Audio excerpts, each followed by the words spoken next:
10 PS3 RPGs that put modern games to shame in 2025. So I've been diving back into the PS3 era lately, and I gotta say, some of these RPGs still slap way harder than most modern releases in 2025. Like, I'm not even being nostalgic here. I'm talking about real, handcrafted, soul-fueled games that actually respected your time and your brain. No battle pass, no season 1 roadmap, just pure story, vibes, and unforgettable moments. So today we're digging into 10 PS3 RPGs that put modern games to absolute shame. Let's get into it. Ni no Kuni: Wrath of the White Witch. So this is your world. That's right. Okay, let me tell you something. Right now, if Studio Ghibli and Pokemon had a baby, this would be it. Ni no Kuni is what happens when a JRPG gets a full-blown animation blessing from the gods themselves. You're playing as this pure-hearted kid, Oliver, who literally goes on a journey to save his mom's soul in another world, and this ain't no edgy teen drama. It's heartfelt, whimsical, full of childhood wonder, but somehow hits really deep. Like that opening where he loses his mom and cries into a stuffed animal that comes to life. That was so great and emotional. And the art,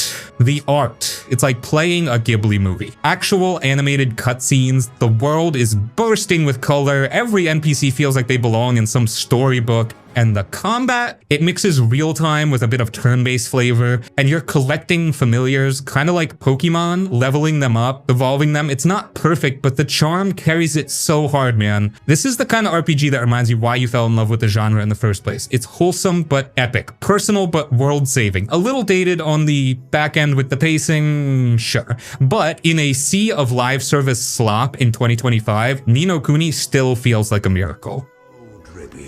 It's you. And to what do I owe the pleasure? Well, I got a visitor by here from another world, see? And what it is I was wondering if you might lend us a bit of a hand, like. All Out New Vegas.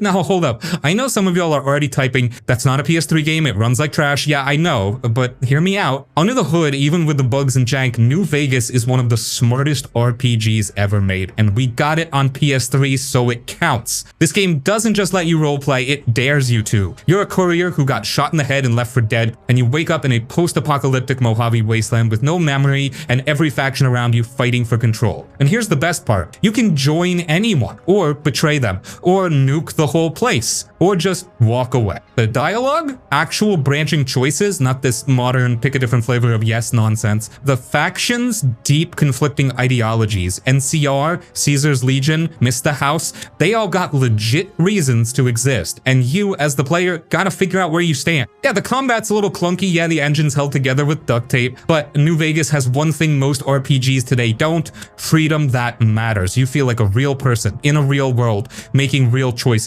No hand-holding, just raw consequence. Might I say you're looking fit as a fiddle? Tales of Xillia. Let's talk about a Tales game that doesn't get enough love anymore. Tales of Xillia. And I get it, the Tales series can be a little hit or miss, but this one? Just hear me out. First off, 2 protagonists, Jude and Milla. You pick one at the start and it actually changes your perspective for the whole game, not just a costume swap, like full on different motivations, events, and emotional arcs. And the story, it's got that classic JRPG setup, magic, spirits, corrupted governments, huge energy-based tech messing with nature, but it unfolds in a way that constantly raises the stakes without losing the personal side of things. Like, you care about the crew, you care about why Mila's so focused on destroying that weapon, and you care when stuff goes sideways. The combat system is fast, like real-time action fast, with linked moves, combos, dodges. Honestly, it still holds up better than a lot of today's RPG action systems that feel floaty and fake. This one's snappy, responsive, actually fun. It doesn't reinvent the wheel, but it nails what it sets out to do. Xillia is just solid JRPG comfort food with enough twist and personality to still feel fresh in 2025. A mother's touch. That sounds like a book about child rearing. This technique has no effect on you? Humans are so complicated. Dragon's Dogma: Dark Arisen. Claim mastery over the eternal ring. If you never played Dragon's Dogma on PS3, you missed out on one of the most underrated RPGs of its generation. Like, Capcom really snuck this one in when nobody was looking. First of all, the combat. I swear to God, this game has some of the best real-time combat ever in an RPG. You can climb on monsters, Shadow of the Colossus style, grab onto a griffin mid-flight, slash at its wings till it crashes down. It's nuts. And the pawn system. So underrated. You build this AI companion who actually learns from your playstyle and helps other players in their worlds. You end up forming a weird little bond with this character, even though they never speak like a normal person. It's got that uncanny loyalty vibe that sticks with you.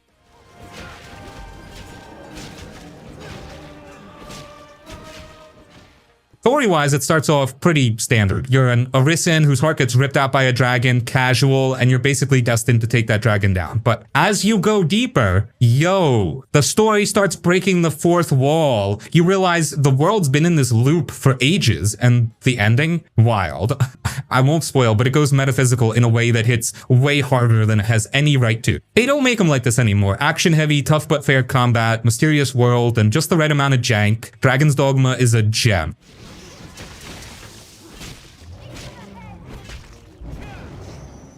Valkyria Chronicles.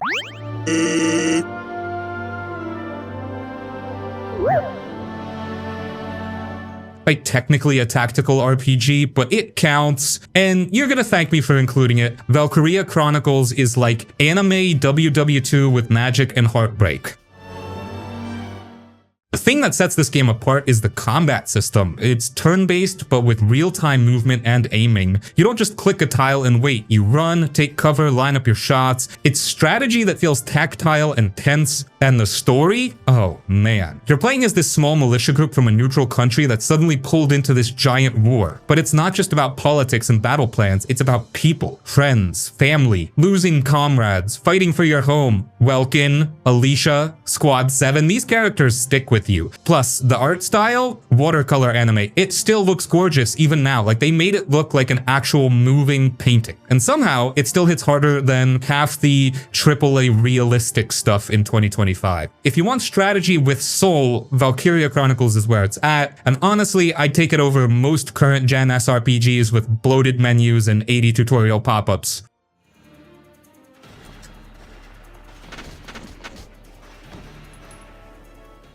Resonance of Fate.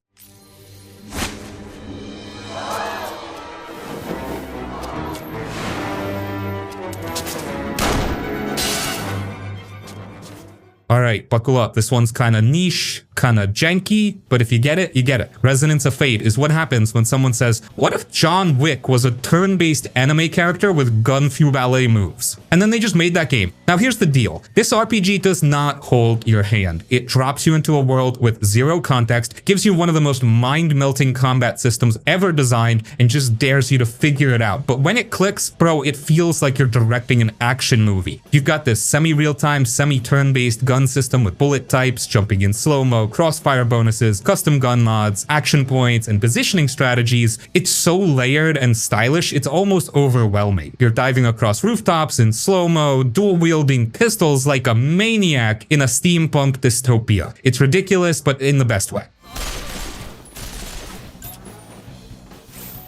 And the world? Super unique. This isn't your usual fantasy kingdom in peril setup. You're in this massive vertical mechanical tower called Basel, full of secrets, corruption, and weird pseudo-religious techno themes. The story's cryptic, kind of non-linear, and really leans into mystery and mood more than exposition. But that's the charm. This game trusts you. It doesn't coddle, it throws you into the deep end and expects you to swim while dual-wielding. And even if modern RPGs are prettier or smoother, none of them have a soul like this. Resonance of Fate is raw, unfiltered style and ambition, and we need more of that today.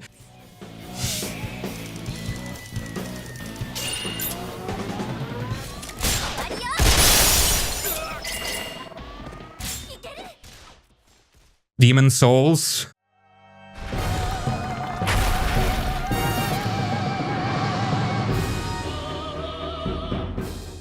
Okay, yeah, it got remade for PS5, but we gotta show respect to the original on PS3. Demon's Souls walked so Elden Ring could run laps around the entire industry. This is where the Souls-like genre was born, and it still hits different. Back in 2009, most RPGs were still hand-holding you, pointing giant arrows at your objective, throwing tutorials at your face like flashcards. Then From Software came along and said, nah, die, figure it out. And you did, over and over. The thing about Demon's Souls is that it's not just hard for the sake of being hard. It's methodical. You learn patterns. You study the world. You master your gear. Every inch of progress matters. Every boss fight feels like a test you actually prepared for. And the world design, this bleak, mysterious, oppressive kingdom of Boletaria, it oozes atmosphere. The lore's not spoon-fed, but it's everywhere. In the weapons, in the level design, in the way enemies behave. You feel the tragedy of this fallen world just by walking through it. Modern RPGs have tried to recapture this magic, but none of them feel quite as raw and pure as the PS3 original. It was lightning in a bottle, the moment when FromSoft became FromSoft, and even now,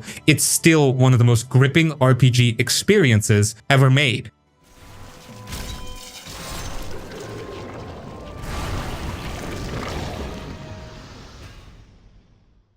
The Last Rebellion. This one's here for the opposite reason. It's kind of awful, but in the most PS3 way possible, and that's what makes it brilliant. Let me explain. The Last Rebellion is a mess. It's buggy, it's janky, the animations are stiff, the environments are bland, the story is nonsense half the time. But, and I say this with genuine love, there's a certain charm to how completely off the rails this game is. You've got this angsty anime dude who can cast soul magic, tagging enemy body parts before his partner finishes them off. The whole gimmick is like, you weaken them spiritually and she kills him physically.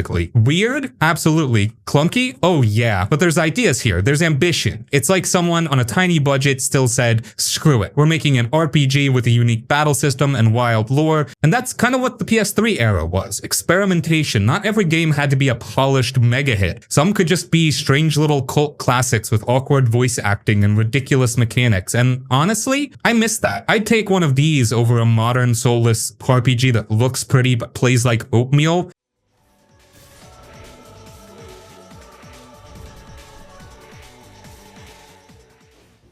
Eternal Sonata.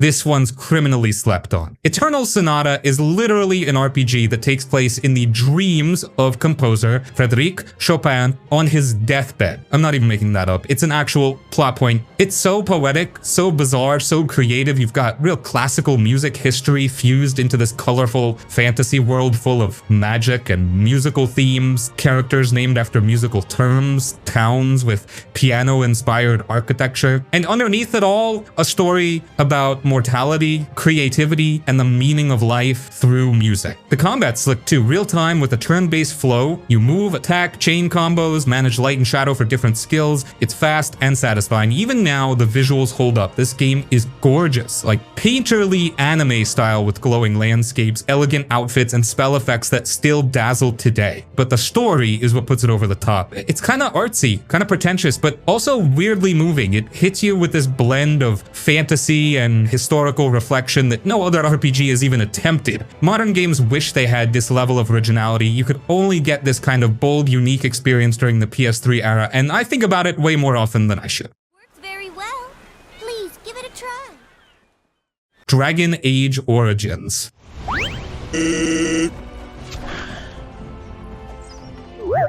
Last but definitely not least, this might be one of the greatest Western RPGs ever made. Dragon Age Origins came out swinging with a grimdark fantasy world, rich lore, and actual role-playing. Not just dialogue trees, I mean decisions that echo through the entire game. You start with your origin story, literally 6 different intro campaigns depending on your race and class. That alone already puts most modern RPGs to shame. Your background matters, people treat you differently, entire side plots unlocked or change based on who you are, and then there's the choices. Oh boy, morality isn't black and white here. You're making tough calls. Save a town or your party member. Side with the mages or the Templars. What do you do when the good guy turns out to be worse than the villain?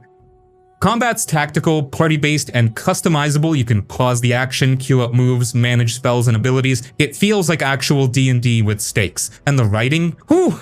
Alistair, Morgan, Sten, these characters are sharp, fully voiced, memorable, you care about them. BioWare really went all out with this one. Before EA did what EA does, before the streamlining, this was peak BioWare, baby, and it still stands taller than most modern attempts. As you say.